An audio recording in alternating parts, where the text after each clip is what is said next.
مسیحی بہن بھائی ہیں ان کو بھی میں کہنا چاہوں گا، کیونکہ دیکھیں ہمارے پاس یہ کتاب مقدس کی باتیں، مسیح کے الفاظ آئے ہیں، اگر ہم رہ جائیں پیچھے آفٹر آل آف دیٹ تو کتنی زیادہ جو ہے وہ افسوس کی یہ بات ہوگی، افسوس کا مقام ہوگا. جیسے تسلنیکیوں کے خط میں کہتا ہے پولس رسول کہ اگر ہم دیکھ لیں تسلنیکیوں کا خط، پہلا تسلنیکیوں اور اس کے 5ویں چیپٹر میں لکھا ہے کہ میرے بھائیو اس کی کچھ حاجت نہیں کہ وقتوں اور موقعوں کے بابت تم کو کچھ لکھا جائے. لکھا ہے کہ وہ دن چور کی طرح آئے گا، لیکن آگے جا کر کہتا ہے کہ وہ دن تمہارے اوپر چور کی طرح نہیں آنا چاہیے، because we understand these things. لیکن بہت سارے ایسے بھی ہم مسیحی بہن بھائی ہیں جو کہ نامی مسیحیت میں رہتے ہیں، اور ہم صرف اس لیے مسیحی کہلاتے ہیں کہ ہمارے باپ دادا مسیحیت میں تھے یا چرچ گورز تھے، اور ذاتی تعلق مسیح کے ساتھ کوئی نہیں ہے. So that is a problem as well. So یہ جو عدالت ہے یہ سب کے لیے یکساں ہوگی، چاہے کوئی غیر قوم میں سے اور آؤٹ رائٹ مسیح کو ریجیکٹ کرتا ہو، یا پھر مسیحیت میں رہ کر مسیح کے ساتھ کوئی تعلق نہ رکھتا ہو اور نجات یافتہ نہ ہو، چاہے جتنا مرضی کہہ لے کہ میں مسیحی ہوں، پیدائشی مسیح، جو کہ غلط ایک کانسیپٹ ہے. لوگ سمجھتے ہیں کہ جی میں پیدائشی مسیحی ہوں. دیر از نو بڈی بورن کرسچن ہونا، کوئی ایسے there is nothing like that. Bible کی تعلیم نہیں. بورن اگین کرسچن ہوتا ہے، بورن کرسچن نہیں ہوتا. پیدائشی کوئی بندہ کرسچن نہیں ہوتا.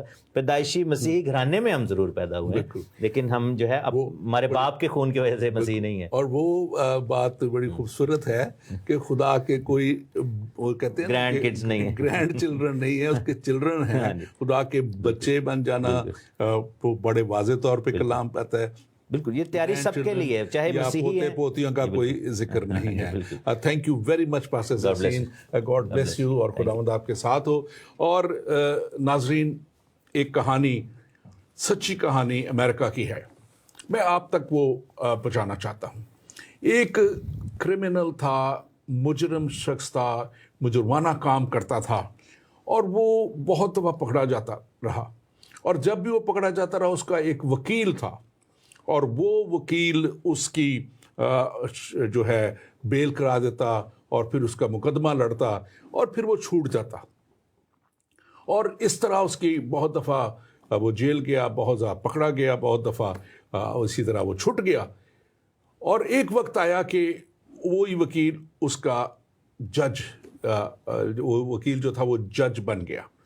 اور یہی جو مجرم تھا یہ پھر سے پکڑا گیا، اور پھر سے جب وہ جج کے سامنے پیش کیا گیا تو ایک دم اس کا چہرہ کھل اٹھا.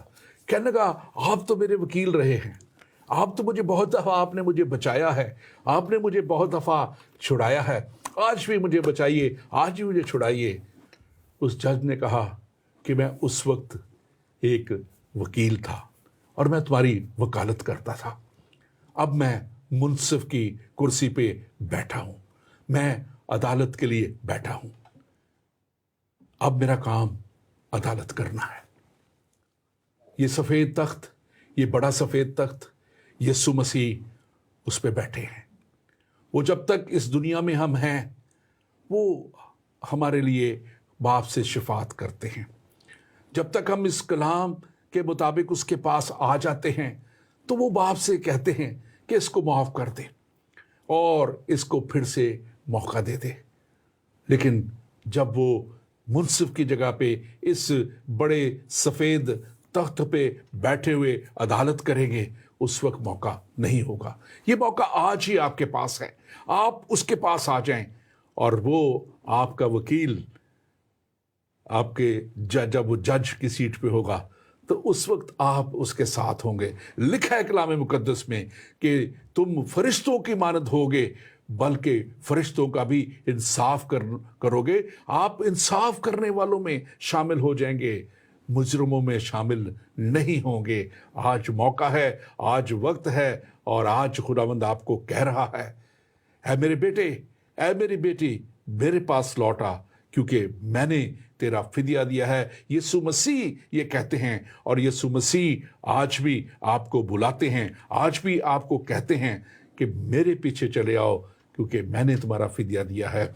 یسوع مسیح نے خود فرمایا کہ میں کل، آج اور ابد تک یکساں ہوں. وہ آج بھی وہی ہیں جو 2000 سال پہلے اس دنیا میں آ کے شفا دیتے، ہر طرح کی شفا دیتے، اور وہ شفا بھی دیتے ہیں جس کوئی دنیا کا ڈاکٹر نہیں دے سکتا، اور وہ گناہوں کے مرض سے شفا ہے۔